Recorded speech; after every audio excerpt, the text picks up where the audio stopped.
Okay.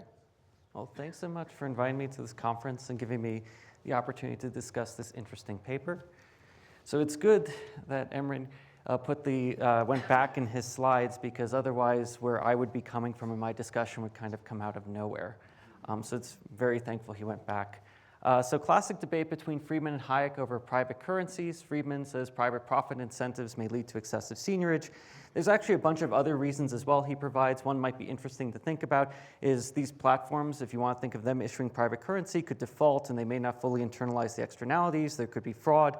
And my colleague John Griffin does a lot thinking about what happens when there's fraud, when there's private money, as well as there's asymmetric information. Like in the free banking era, it was very hard to know exactly how much you should discount a given currency if you were going to transact with it, and they used to keep ledgers for that.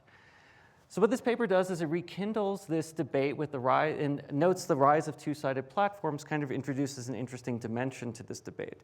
So some issue native tokens or currencies. I'm going to think of Ethereum as the one I have in the back of my mind. Airlines is interesting, but that's not really tradable across individuals. It's redeemed with the platform, not with other users.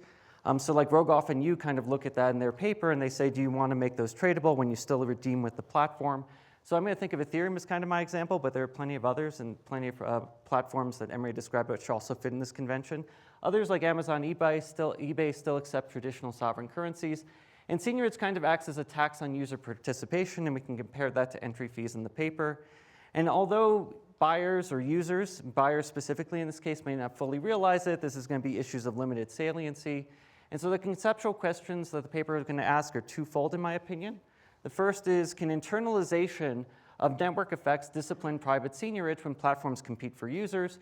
And should issuing platform accept outside currency as well? That's that new section 6 that's really nice that was put into the latest draft. And the second question, when can private money improve welfare? And that's going to come down to whether or not the matching technology is superior or not, and that's kind of later down the line when we do more normative implications. So what does this paper do? It constructs a new monetary model in the spirit of Lagos and Wright of two-sided search and matching between a buyer and seller on two competing platforms. There's going to be the new platform that can issue its own currency that's entitled P, and there'll be a legacy platform we'll refer to as L. So there's going to be search and matching and decentralized, and you can call it the platform or the goods market. I like to think of it as morning and evening markets. In the morning, we do decentralized trade. In the evening, we come back and we do centralized trade to reshuffle monetary balances. Platform P and legacy market L can compete by choosing a fee structure to attract buyers and sellers. Explicitly, they charge entry fees that are non-negative to both buyers and sellers. You can second-degree price discriminate, so it can be different between the two. Implicitly, inflation from seigniorage is going to put a tax as well. For the legacy platform, they have no control over that. That's going to be in the legacy currency set by, let's say, a central bank outside. But on the platform can choose its own inflation rate, which, if there's limited salience as well, may make it more preferable because buyers don't fully internalize when they come to the platform that they're actually they're having their real money balances deflated by more than they realize because they only internalize a fraction of the inflation. So buyers and sellers are matched through a matching technology that's kind of given. They have a functional form in the paper, but I'll just use Q here to keep it quite general. And they like to think about the tightness as the ratio of sellers to buyers. That's a little nj. There's a buyer matching probability, seller matching probability. And if the platform has superior technology, it's just going to be higher for the platform for any n for both sides. And they're going to use Calais proportional bargaining for trade price with weights gamma on the buyer. One thing to note is when you first mention gamma, you don't say it's the weight from bargaining. I had to find that in the appendix. But that's just a very minor thing. So they're going to use that. They show it's robust to doing Nash bargaining as well. If you're really concerned about the bargaining, driving a lot of the results, they show that's not the case. They're going to focus on stationary equilibrium and do some comparative statics. So key results. Platform is going to substitute seigniorage for buyer fees, and it's strictly when C is less than 1. Otherwise, there's an indifference result, which I still think is kind of interesting, as it still says the platform has more flexibility than the legacy market. So what would happen is if there's salience issues, the internalized cost of the buyer goes down, so buyers participate more. This is a virtuous circle because this gets sellers to participate more. You can raise the seller fee. That's fair for the platform, and matching tightness goes down because there's the seller to buyer ratio is going to fall as more buyers come onto the platform, especially when they underappreciate the inflation. The platform has more flexibility, as I said, because it can control its own inflation rate.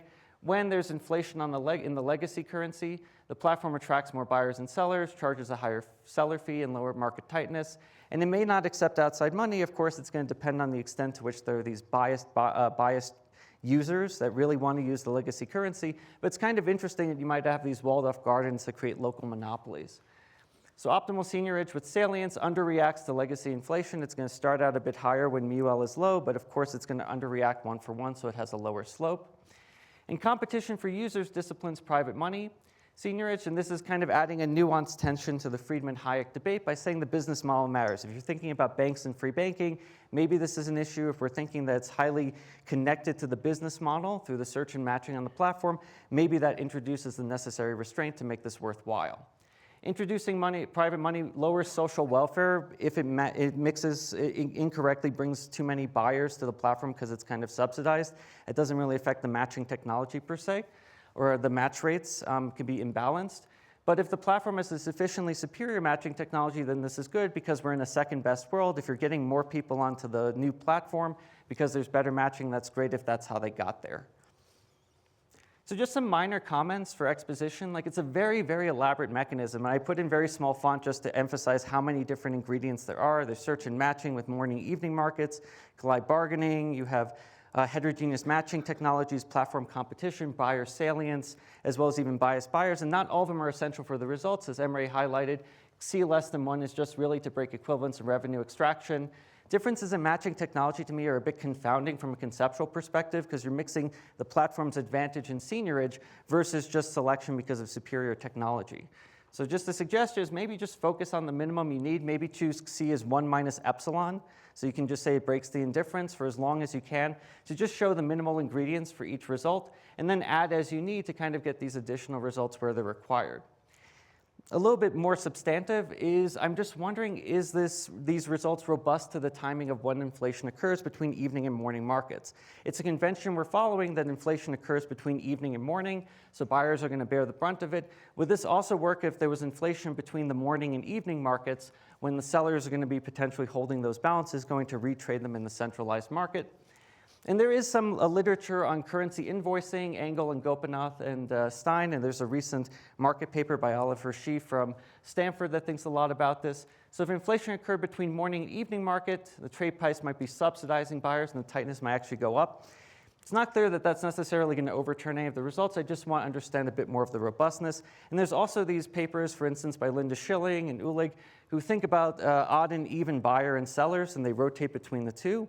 And maybe that would get rid of some artificial asymmetry here. Not saying that this is problematic, I just want to learn a bit more. And then legacy markets often use currency that buyers and sellers hold and receive income in when not using the platform. That's kind of an advantage for the legacy. I'm thinking maybe that's a micro foundation for the biased buyers, because they can face exchange rate risk unless they also receive the income from the platform. And Kongli and Wang in their token-based platform finance say, like, well, maybe the platform also pays laborers on the platform in the currency, and in which case there isn't this kind of exchange rate mismatch. Another minor comment in the background is that the entry fees are non-negative. If they could be negative, you might have some subsidization. And with network effects, you get more than 1-for-1 benefit when you subsidize. Like in a paper I have with Wei, we show that. So just thinking a little bit about maybe there's a neat way of having like negative buyer fees with inflation, and there's an interesting combination there for doing even better. So more substantive comments now. My first major comment is just thinking about the benefit of private money. So the comparative advantage of the platform to issue private money is that it enables it to attract users compared to a legacy market. It has this additional degree of flexibility.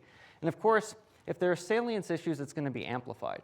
And of course, the fact that inflation increases less than 1-for-1 means the platform is really keeping in mind the salience when choosing its inflation rate.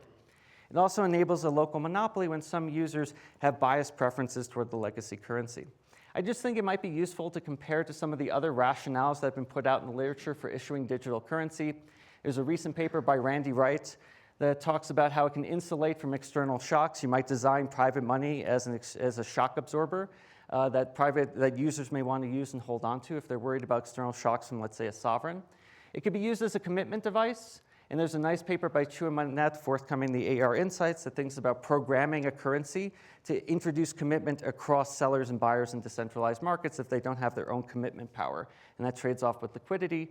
And there's also Hirman and Zhang, I'll come back to them in a minute, when thinking about how commitment can be engendered by introducing these platform currencies.